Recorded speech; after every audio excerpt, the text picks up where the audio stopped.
Bismillahirrahmanirrahim. Assalamualaikum warahmatullahi wabarakatuh. Bagaimana kabarnya hari ini? Anak-anak sehat? Mudah-mudahan semuanya dalam keadaan sehat walafiat. Nah, selamat datang kembali di video pembelajaran. Nah, untuk hari ini kita memasuki pertemuan yang ke-7. Nah, materi akan dipelajari untuk pertemuan hari ini, materi pokoknya mengenai reproduksi pada tumbuhan dan hewan. Sedangkan subpokok materinya adalah perkembangbiakan vegetatif pada tumbuhan Angiospermae.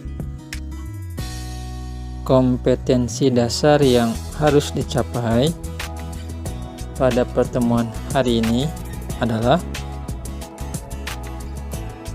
untuk pengetahuannya memahami reproduksi pada tumbuhan dan hewan, sifat keturunan, serta kelangsungan makhluk hidup. Keterampilannya menyajikan karya hasil perkembangbiakan pada tumbuhan. Nah, sedangkan indikator pembelajarannya yang harus dicapai, pertama, menjelaskan perkembangbiakan vegetatif pada tumbuhan. Kedua, menyebutkan macam perkembangbiakan vegetatif pada tumbuhan. Dan yang ketiga, mengidentifikasi bagian tumbuhan yang berperan dalam proses perkembangbiakan vegetatif. Baiklah, perhatikan gambar berikut. Kedua gambar di atas merupakan contoh reproduksi pada tumbuhan. Apakah Anda mengetahui cara reproduksi dari kedua gambar tersebut? Nah, kalau kalian perhatikan pada gambar sebelah kiri menunjukkan cara reproduksi dengan umbi lapis. Ini contohnya pada bawang merah. Dan gambar yang kedua atau yang letaknya sebelah kanan menunjukkan cara reproduksi dengan stek. Contohnya pada ketela pohon atau dinamakan dengan singkong. Apakah yang dinamakan dengan reproduksi? Reproduksi merupakan salah satu ciri makhluk hidup yang diperlukan untuk menjaga kelangsungan hidup dan mencegah terjadinya kepunahan. Itulah yang dinamakan dengan reproduksi. Nah, untuk pertemuan hari ini yang akan dipelajari adalah cara reproduksi tumbuhan Angiospermae. Cara reproduksi tumbuhan Angiospermae ini dapat dibedakan menjadi dua. Yang pertama ada reproduksi aseksual atau disebut dengan vegetatif, dan yang kedua ada reproduksi seksual atau generatif. Nah, apakah yang dinamakan dengan reproduksi aseksual atau vegetatif? Ini merupakan perkembangbiakan yang tidak melibatkan sel kelamin atau tidak terjadi perkawinan. Dinamakan dengan reproduksi aseksual atau vegetatif. Nah, sedangkan reproduksi seksual atau generatif adalah perkembangbiakan secara kawin atau peristiwa terbentuknya individu baru yang didahului oleh pembuahan, yang dinamakan dengan fertilisasi. Itulah yang dinamakan dengan reproduksi seksual atau generatif pada tumbuhan. Nah, baiklah, kita lanjutkan pembahasannya mengenai tentang reproduksi aseksual atau vegetatif pada tumbuhan Angiospermae. Reproduksi aseksual atau vegetatif pada tumbuhan Angiospermae ini dapat dibagi menjadi dua. Yang pertama dinamakan reproduksi aseksual atau vegetatif alami. Apakah yang dinamakan dengan reproduksi aseksual atau vegetatif alami? Nah, ini merupakan proses perkembangbiakan yang terjadi secara alami tanpa berlangsungnya atau tanpa campur tangan manusia, dinamakan dengan reproduksi aseksual atau vegetatif alami. Nah, apa saja yang termasuk ke dalam reproduksi aseksual atau vegetatif alami? Yang pertama ada yang dinamakan dengan tunas. Apa itu tunas? Tunas ini merupakan tumbuhan muda yang baru tumbuh di bagian ujung batang atau di bagian ketiak daun. Nah, contohnya bisa dilihat pada tunas pisang, cocor bebek, dan bambu. Kemudian yang kedua, ada yang dinamakan dengan umbi. Nah, umbi ini merupakan tempat untuk menyimpan makanan. Nah, contohnya terdapat pada ketela rambat, kentang, dan bawang. Yang ketiga dinamakan rizoma. Nah, apa itu rizoma? Rizoma merupakan batang yang menjalar di bawah permukaan tanah.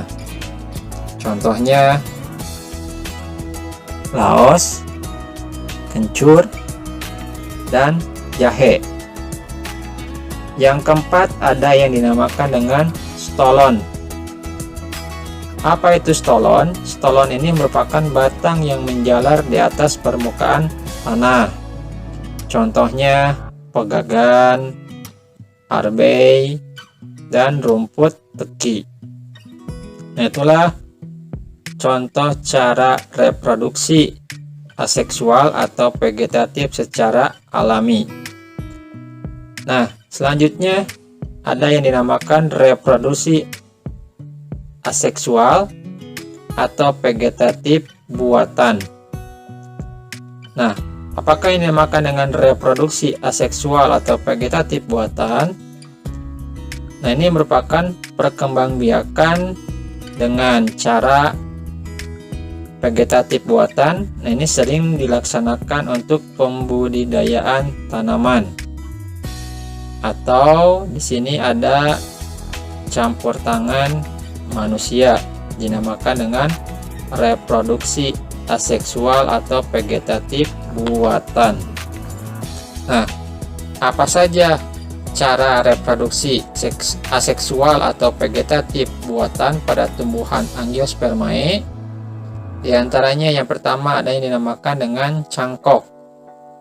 Nah, contohnya dapat ditemukan pada pohon mangga yang bisa dilakukan untuk mencangkok, kemudian rambutan, kelengkeng, kemudian jeruk.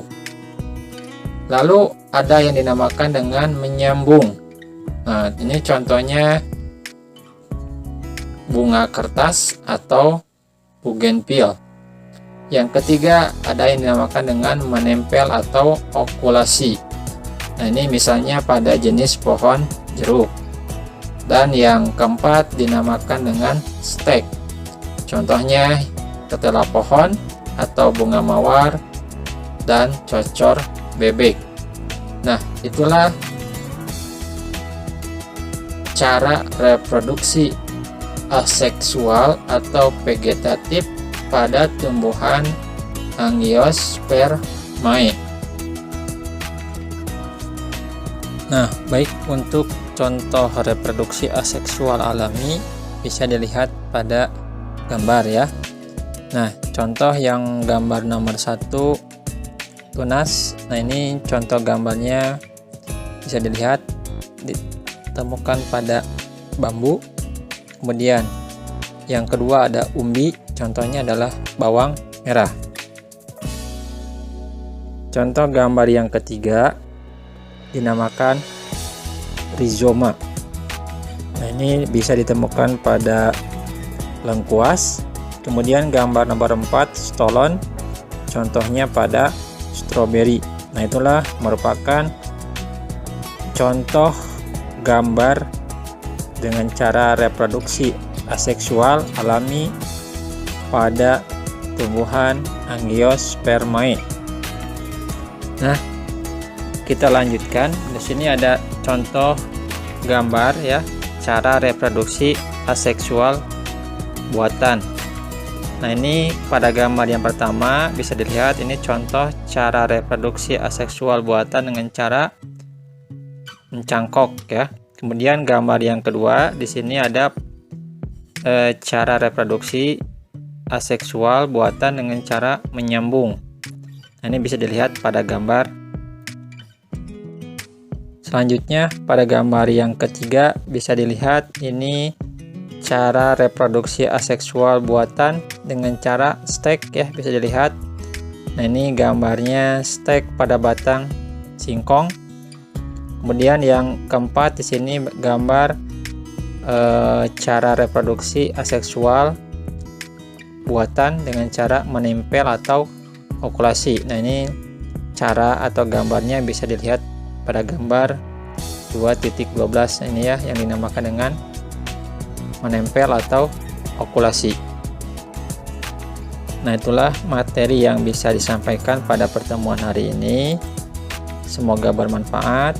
Sebelum diakhiri, marilah kita mengucapkan hamdalah bersama-sama. Alhamdulillahirabbil alamin. Sekian, terima kasih. Wassalamualaikum warahmatullahi wabarakatuh.